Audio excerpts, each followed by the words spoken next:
then they move you into one of the pushing rooms. Come on, love, you'll have to go to the pushing room. Come on. Whoa, you can't give birth in here. This isn't a pushing room. You're not allowed to do that in here. Whoa, I'll have to get the mop out for this, love. Hi, I'm Matt. I'm a 30-something with a 4-year-old stepdaughter and a pregnant fiancé. And I'm Daniel. I'm a 30-something, and I've had kids for a while, ranging from toddlers to teens.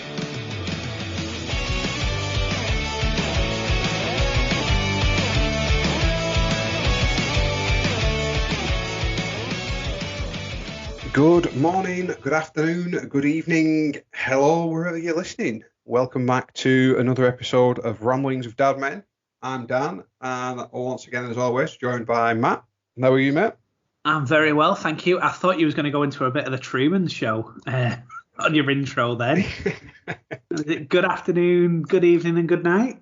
I can't remember it. Yeah. Good morning, and if I don't see you later, good afternoon, good evening, and good night. I think that's it. Something like that, isn't it? And apologies to any American that is listening and has just witnessed Matthew's accent. I'd just like to point out that Jim Carrey's Canadian. Is it? Yeah, did you not know that? Today I learned. No. Oh, right. Wow. Okay. That's clearly not how you do a Canadian accent either. Yeah.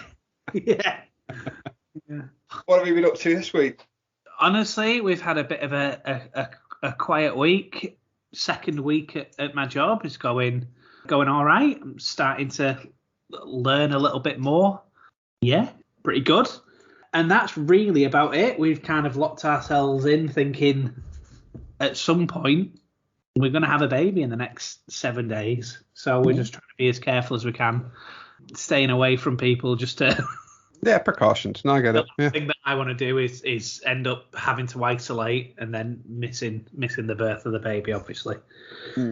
So yeah, we've had a bit of a quiet week. Becky has started her first proper week of maternity leave.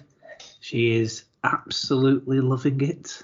Although on Wednesday this week or Thursday, on Thursday this week, Flossie was up throughout the night with a temperature and a cough, and we thought, oh, fuck, this is it.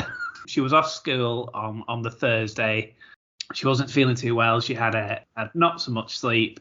And anyway, after about a couple of hours, the penny finally dropped that she had the flu vaccine the day before. It was just the side effects from that, and we didn't even realise, to be fair. So a little bit of worrying, thinking, oh, Christ, what are we going to do? But yeah, all good. She's been asked to see her auntie over in Leeds this week with her nan and great grandma, or great nan. So we've just had a bit of a chill week. I know we're going to talk about this slightly later, but our Christmas tree is up. Ooh. How's your week been? Equally as boring by the sounds of it, up until the weekend. But this weekend, we've done our first festive activity. We've been to the Christmas markets in Manchester. Ooh. The Christmas markets in Manchester is a bit of a tradition for us Northerners, I guess. Now I know it. You usually have to go at least once, don't you? Yeah, and you have to sample one of everything. So you've got to have a bratwurst, you've got to have mulled wine, the pork and apple bun, and the alcoholic, like hot chocolate for me. Yeah. They've moved it off the town hall this year. This is the first year I haven't lived in Manchester for a long time, and yeah, I believe it's all moved now, isn't it? It has and it hasn't. So they've still got some at St Anne's Square, but they've moved all of the food area over to Piccadilly Gardens now. But all the rest of the stalls are still down the side streets.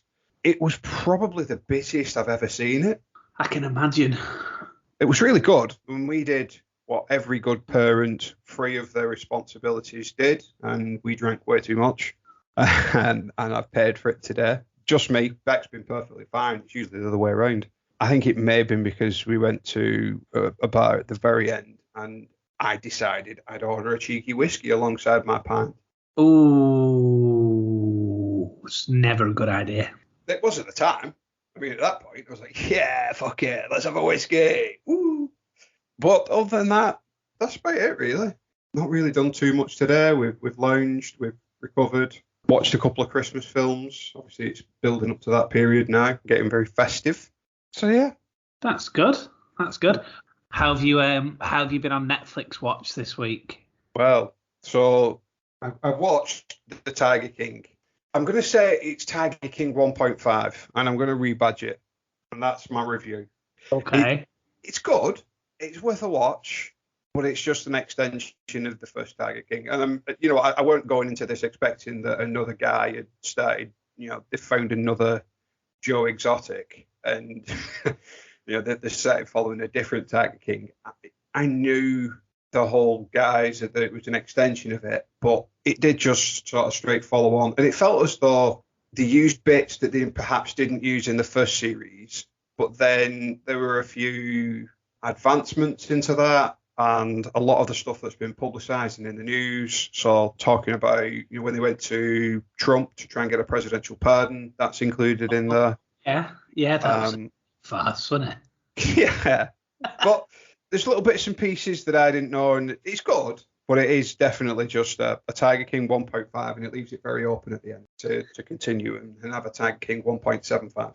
Did they find Carol Baskin's husband? That's all I care about. I'm not going to give it away. I can't tell you that. There is an episode that is purely dedicated to him, though. Oh, really? Yeah, and there's some new stuff. It's not new, and again, this is where I think they pulled bits that they could have used in the first series. Like, they've seen that this is a cash cow, so they're just using old edited documentation. Yeah, and they've made an episode about him, focusing on sort of his history and stuff like that, just to sort of put a different spin on it. No, it's worth a watch. Definitely worth a watch. Well, I've got no recommendations for you this week. We've been equally as boring when it comes to watching the TV. We've not really watched it. Apart from on Friday, we tend to watch like a bit of a film. We watched the new Marvel film, Something in the Ten Rings. Yeah, is it any good?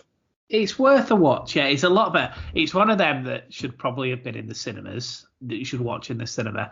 It's a slow start, but after about 15 minutes, yeah, it's good. I have heard similar reviews that it's better than The Eternals. It's got lots of really good action scenes in it. Other than that, it's just another Marvel film. Yeah. It's setting it for something else. It's set up for a sequel or some sort of Avenger retype movie because someone comes in at the end. But is that a surprise with any Marvel film? They've got it down to a T, haven't they? The post-credit scenes now. Yeah. Makes me second guess every film. Like, I'll watch every film now, even if it's not Marvel, just to see if there's anything after the credits. In the cinema, the lights always give it away. If they never put the lights up over the credits, you have to stay. I just feel like that's open to abuse, though. Like, if I worked in a cinema, I deliberately would not turn the lights on just to make people watch through the credits. Yeah, but that's because you're rebellant. Well, yeah. It's the small things in life. It is. Did you have you watched any more Vikings, or did you watch the Bo Burnham special? I watched the Bo Burnham special. That was epic.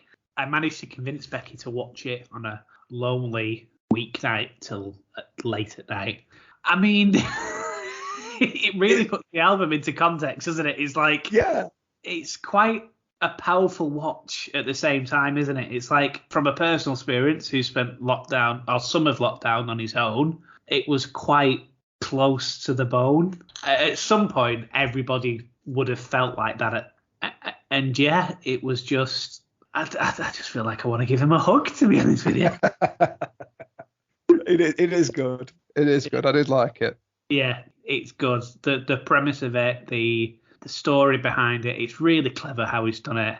And I was explaining to Becky that he'd kind of disappeared off the earth for years and years, didn't he? Yeah. And all because of like mental health. And yeah, it's good to see him back, I guess. So I watched that, and yes, we are powering through Vikings. The last episode that we have watched is when Ragnar comes back from Mercia, and I try not to give any spoilers, but once again, we are talking about something that's 8 years old. They have a toast. Does that make sense? They have a toast in the castle? Yeah. Yeah, that's where we're up to. Is that the third series? We're in the third series, yeah. The guy, I can't remember what the guy's name is, but the guy that was in Iron Man 3 is in it now. He's kind of a wanderer, and he keeps healing the little baby. So he's in and around, and the guys have the two little boys have just were saved from the ice. So that's where we're up to. He's a bit of a weird addition in that. I know you're on about. I can't think of the guy's actual name, but I'm pretty sure he's sort of.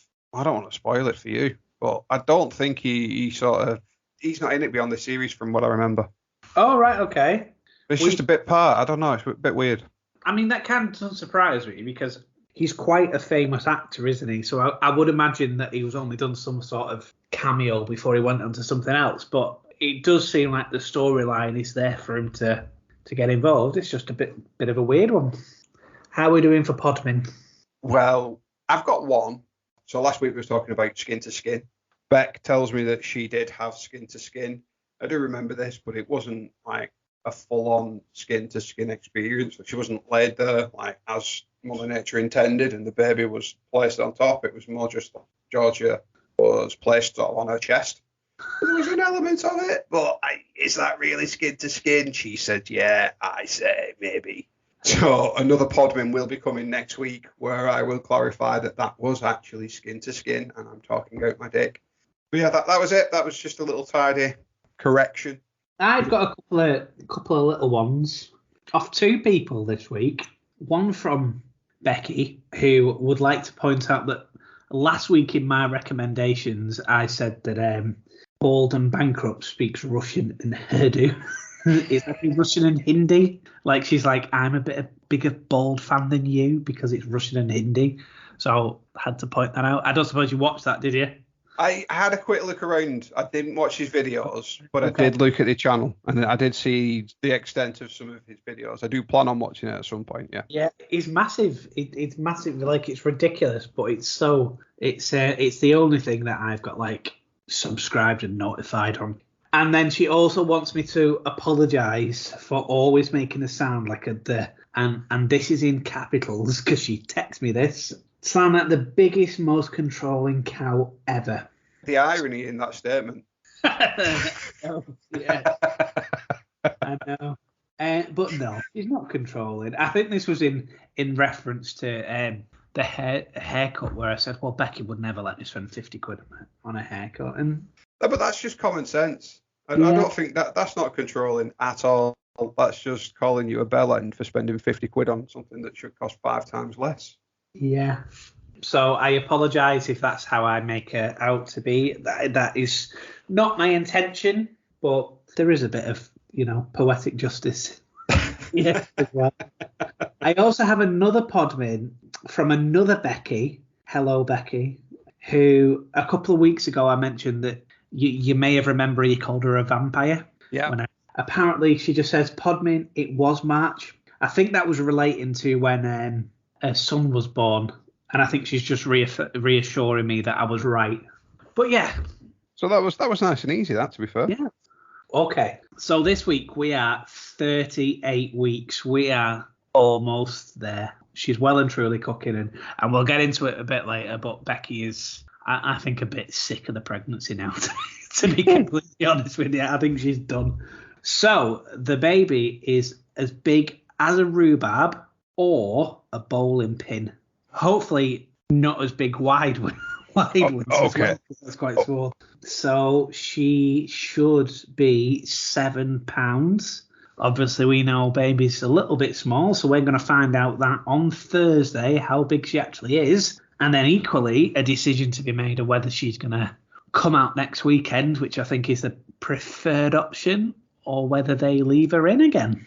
I think Becky's praying for the induction now, to be honest with you. She's not a comfortable bunny at the minute. Which I sort of get. She's going to be feeling a lot of the adverse effects now, and she's going to be tired of it. Actually, one of the things that I want to talk about is actually some advice from her point of view as well. She's actually asked for some advice this week. So one of the things she wants to talk about is, did Beck ever have like practice contractions? So she's had something called Braxton Hicks, which is basically fake contractions to try and get your body through it. However, she's almost not convinced, but there's almost signs that she's going through something called fake labour or slow labour. Have you ever heard of this? Not slow labour. It's where her body is actually getting used to it, and it's almost like she's going into labour at night. So for the past 3 days, she's woke up thinking she's having contractions, but then nothing's happening for it. She woke up the other night saying, "Oh, this is exciting! It's finally happening! It's finally happening." She went back to bed trying to get some sleep, and then nothing happened. Yes. So, to be fair, that's my understanding of Braxton Hicks anyway. It's not just the contractions, it's the whole process of it. So I think that I'll bring you a Podmin, but I'm 95% sure that Beck did experience some Braxton Hicks. Really? We sort of just passed it off. I know it can sort of go on for days, a couple of days. Sometimes people don't get it at all. Some people get it just once. Yeah, she did have that. I think it's good, because it shows that your body's not far off, the actual final process, really. One of the things, again, that she wanted to know, and me as well, is that... Is everything going to be all right? No, it's not. Your life is about to change forever. And you can't stick it in for 6 months. You wish. Kid is for life, not just for Christmas. Oh, right. I was talking about the other thing. All right. Yeah. You can't stick it in for 6 months. Never mind. Yeah. So I'm getting to obviously this is my first time, but I'm really getting to quite nervous territory. 1 week out, how did you cope with it? How did you talk me through? I know that you've got to be there and you've got to be, the supportive punch bag, for want of a better word, because that's what it feels like. How did you know it was time to pack the car and get to the hospital? That's a good question, to be fair. I suppose my overarching advice is you've got to be a rock, a mental rock throughout this. If Becky's panicking, you've got to be the guy with your feet on the ground, calm as piss, regardless of what's going on. The whole world could be melting down, but you've got to be calm and walking, not running. So the irony is that this year the old world is kind of melting down. So the big piece of advice is you, regardless of what it is, you've got to be in complete control of everything. Even if Becky is still in control of her emotions and everything, if she starts panicking or whatever, you've still got to be sane and responsible. So that's the big bit of advice. But what did we do in the week building up to it was pretty much, I suppose, what you're doing now, just lots of hot curries, lots of walking, lots of things to try and start that process off and not speed up Mother Nature, but, just encourage it a little bit. But how did we know when to go in? So Beck got up at 5 o'clock in the morning and the midwives didn't believe her, but her contractions were as strong at 5 a.m. as they were when she was ready to push. So wow. that started at 5 a.m. She woke me up and said, I think I'm having some contractions. I was like, right, well, do we need to go? She went, no, it's okay. I'm just going to go downstairs and see how it progresses. I don't feel like I need to go in just yet. So Beck knew. And then she went downstairs. She sat on the bouncy ball thing and did a bit of bouncing on that. She had something to eat.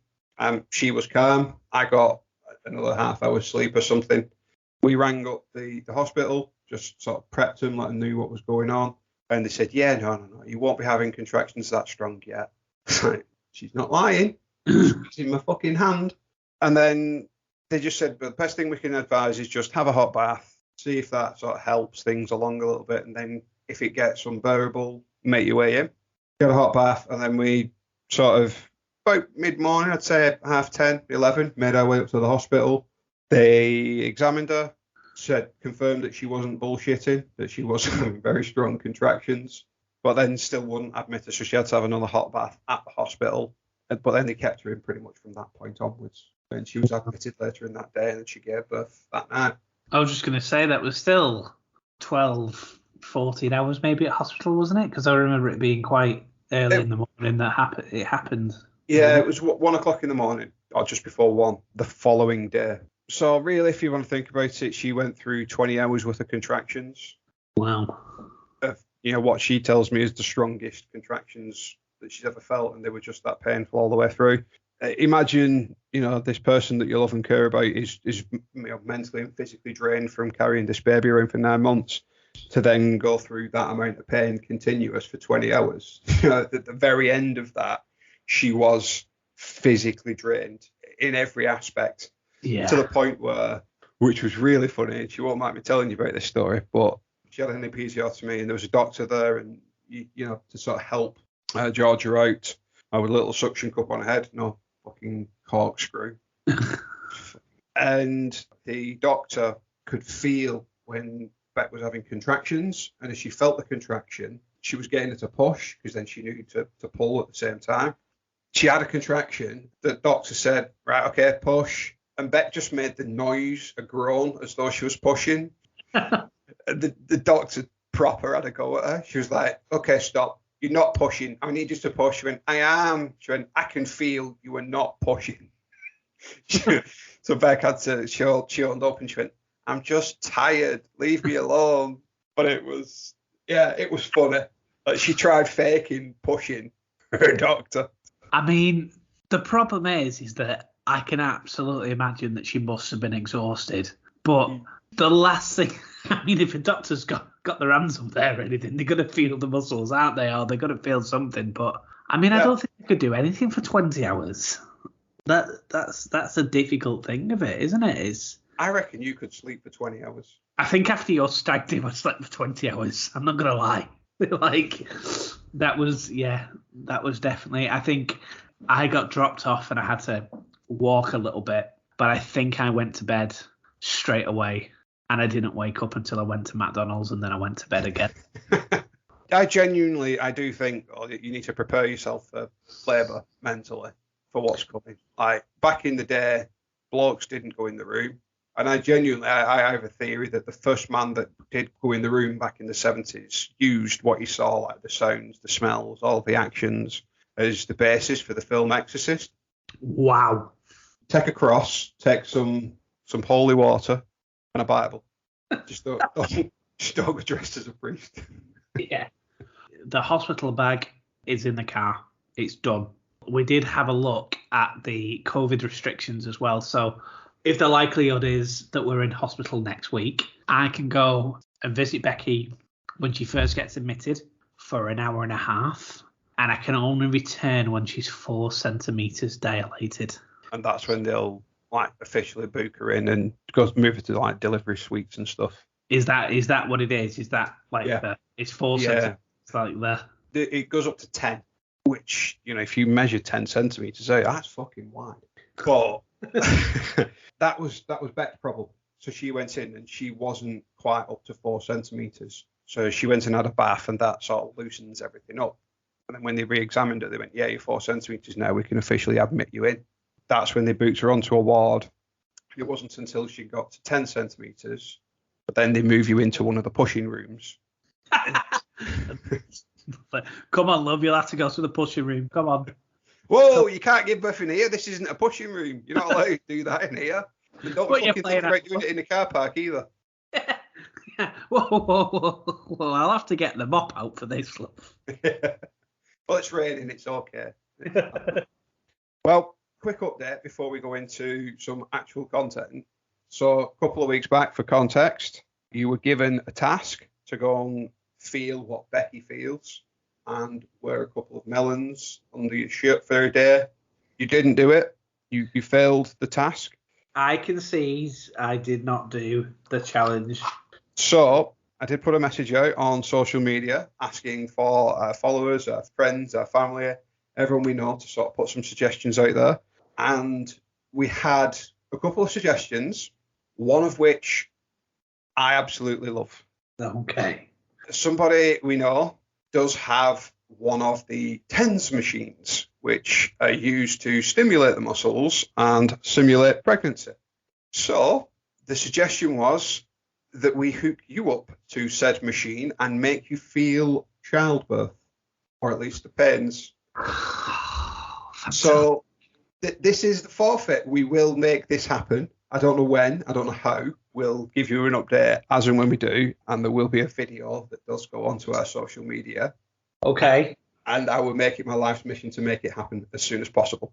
I may even marry up the amount of time you have to wear said machine to however long Becky is pregnant in labour for. That's actually quite funny. So you better hope for a quick labour. I'm just going to say I hope it falls out. Come on, baby. Okay, that's fair enough. I am up for that. Thank you to the terrible person who's made that idea. Oh, fuck's sake. So I think this week we should put a bit of a festive spin on one of our topics. One of the things that we did when we moved in was we implemented our own Christmas traditions. So obviously I had Christmas traditions when I was growing up with my family. Beck had her own with her family. But then when we sort of bought our own house and moved in, we decided that we would implement some of our own. Obviously, you mentioned you put your Christmas tree up, and you're obviously we're going through this transitional phase now of starting your own family. Have you, at this point, sort of got anything that you can class as a tradition? Not so much. Well, yes. Right. Okay. I'll tell you what I've done. This is something that I've kind of passed on to Flossie from something that I remember when I was younger. And I swear to anyone in the world, this sounds ridiculous. Is it a cinema in the toilets of IKEA? No, it's almost worse. But I honestly believed this for many years, and I was so obsessed with it. So I've kind of passed this on a couple of weeks ago. So a lot of the people that listen to us will probably know what I'm talking about, being Northerners, and especially from people from Wigan and Bolton that may know what I'm talking about. I just want to set the scene. Obviously, we've discussed before that our little town is surrounded by hills, and we have a couple of famous hills. We've got Parbold Hill, and probably one of the most famous ones is Winter Hill, Rivington Hill, famous for a plane crash that happened years ago. I don't know if anyone ever knows about that. I did not know about that. Yeah, it was a while ago, but it happened. But on Winter Hill there is a huge telephone mast. Correct? Is it a telephone mast or is it a TV mast? TV mast, sorry, yeah. So the TV mast at night time has red lights from what I assume is an aeroplane kind of like warning light to say that. So those red lights go, there's 6 or 7 of them and there's a couple of 100 feet in the air. When I was younger, I was always told that those were Father Christmas's elves watching all the little boys and girls being good for Christmas, and they were reporting back. So with it being darker now, it's really visible. It's visible for miles around. And I said that to Flossie, that's what these are. These are elves watching you, and they're checking to see if you were good for Father Christmas. And she is obsessed with it. like at any point you say, the elves are there, and it came to the point where Becky was driving with her on the motorway. We just get off the motorway, and at the top of the motorway you can see the hills straight away, and she screamed at the top of her mouth, "Elves! The elves are there! The elves are there!" Becky absolutely shit herself. She went into the motor. She said, "What are you talking about?" And then she was like, "Oh yeah, Matt's shown you that, and they." So it's not so much a Christmas tradition per se, but just like a little story that we've passed on, and probably that was passed on from other people. And it sounds really stupid, but she's really like embracing the dream, I guess. We do something similar. Okay. Only our elves look through motion sensors on the alarm system. Yeah, I know where you're going. I know where you're going from the little red light. So, yes, when the light is red, Santa and his elves are watching you, and they're watching to see if you've eaten your tea, watching to see if you're being a good girl or a good boy, and they are making notes, and then that will be reflected in your Christmas present. That will be reflected at the end of your year report. But yeah, so that's one of our Christmas is going to be a little bit different this year because Flossie's going to spend the week with her dad. We're not going to have her this year, which is, it's all fair, it's all fine, but it's going to be a bit of a quiet one, I guess. Obviously, we're going to make up for it the week after. You said quiet, you'll have a newborn. There's no quietness with your newborn children. My point is, she won't understand Christmas, and probably not for a couple of years yet, will she? So no. But you that gives you, that opens it up, though, for you to make your own little Christmas traditions. So some of the ones that we do, you can make your own.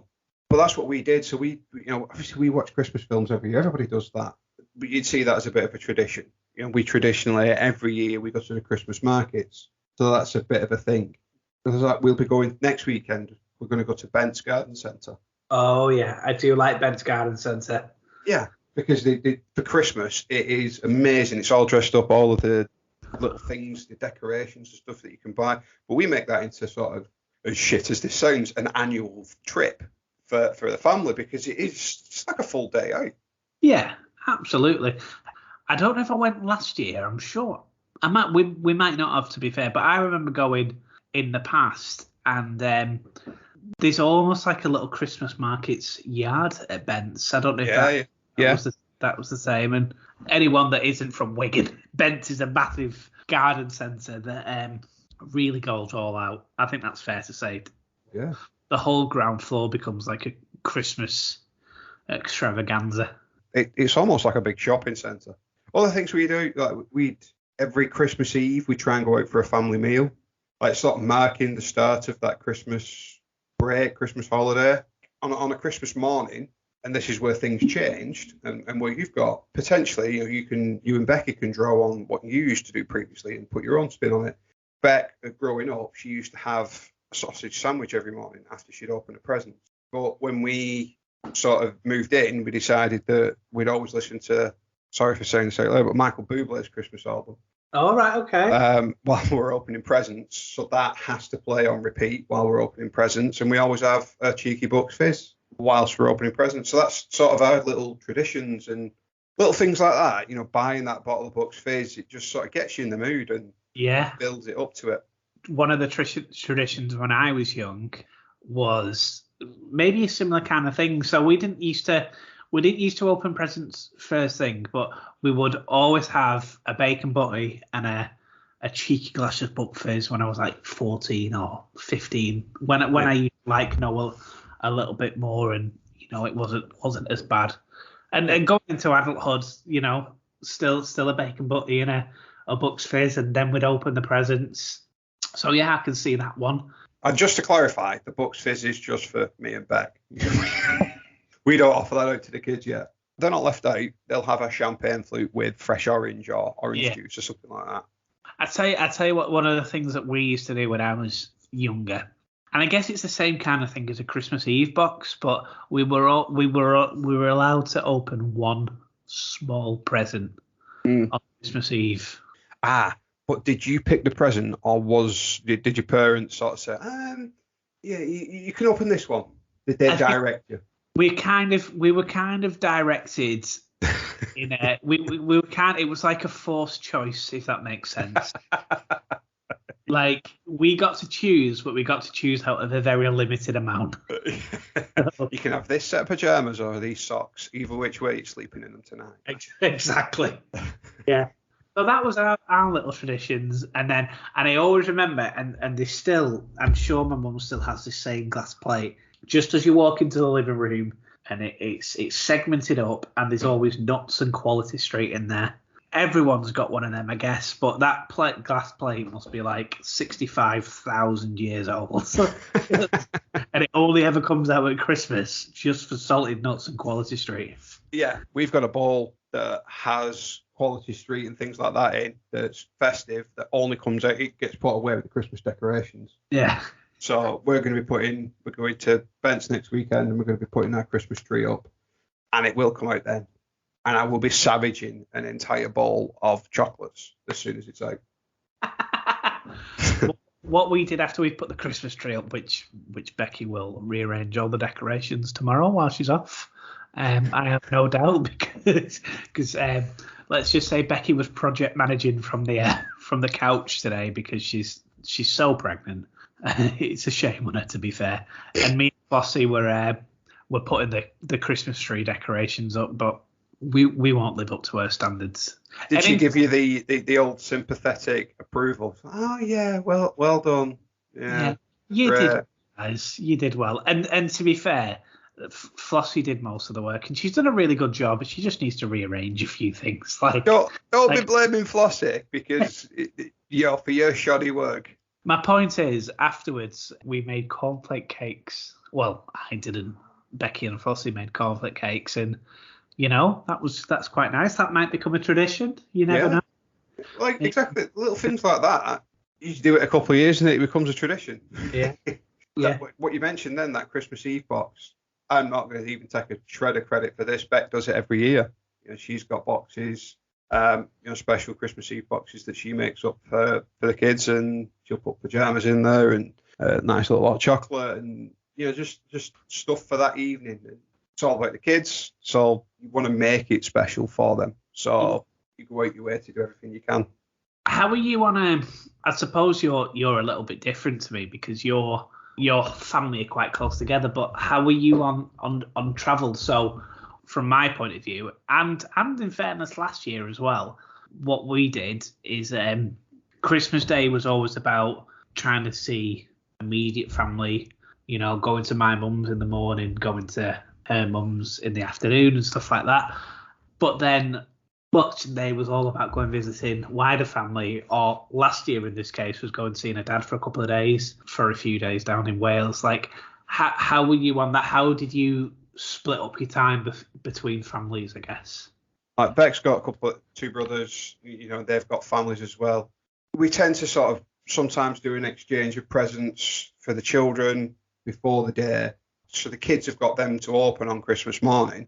Yeah. But through the rest of the day, we sort of alternate. So one year we'll have, tea with my parents, a Christmas dinner with my parents, and then one year we'll have it with Beck's parents. It's quite fluid, really. So we'll, say for example, this year we're going to have Christmas dinner with Beck's parents. So mid-morning, and what we did the last time we did this was we bought brunch, or, a bunch of pastries and all that fun stuff, and had my parents round. And we did brunch at our house. So we saw my parents and they were able to give their presents to the children, see them opening it, experience that. And then they went and had Christmas dinner with some of their friends. We had Christmas dinner with Beck's parents. And then at night time, we tend to all sort of meet up again as a big family, and all of the extended families all come together. And it's really good. We did it a couple of years ago, and there was a karaoke machine involved, and everyone who attended outright says that it was the single best Christmas that they've ever had. That sounds amazing. That does sound amazing. Everyone sang apart from me. I think I got stage fright. See, I've heard you sing in the car as well. I'd thought you'd be right up there. In the car, it's fine. In the shower, it's fine. In front of all of your nearest and dearest, I've got quite a large and varied musical taste, but the songs that I tend to know the words to, they won't. So I'm going to be left square on my own, singing a song in a room full of people that are just looking at me, burning holes in me, waiting for that 3.5 minutes to fucking finish so they can go back to singing Frozen songs or something. I have absolutely no idea why I've just got in my head you singing Outside by Stained. I know that's a really, weird reference, but I can just imagine that being your karaoke song. Yeah, either that or some form of Tenacious D. And I'm just, pulling my top off, jumping on the table, kicking plates everywhere, and everyone's looking at me in absolute disgust, like, this guy's pissed, get him home. It wasn't even this song, this is just a tribute. Hey, I see what you did there. You see what I did? There we go, one for them. Well, I think our Christmas is going to be slightly different this year. I think we've already said that we're on the beg for leftovers, and we'll probably have cocktail sticks in our eyes by Christmas Day. However, this is the first Christmas, I think, ever that I get a full, good amount of time off work. We close on the 23rd, and we don't open back up until the 4th, which is something that's never ever happened to me before, working in social care and then retail jobs as well. So so that's going to be different for me. I might be able to sleep a little bit. There's no sleep for you this Christmas. There isn't. Well, on that note, I don't think there's much else to say other than we'll stop waffling and happy fucking Christmas, everyone. Stay safe, everyone. See you later. Fuck me, alright. See you later, everyone. Bye.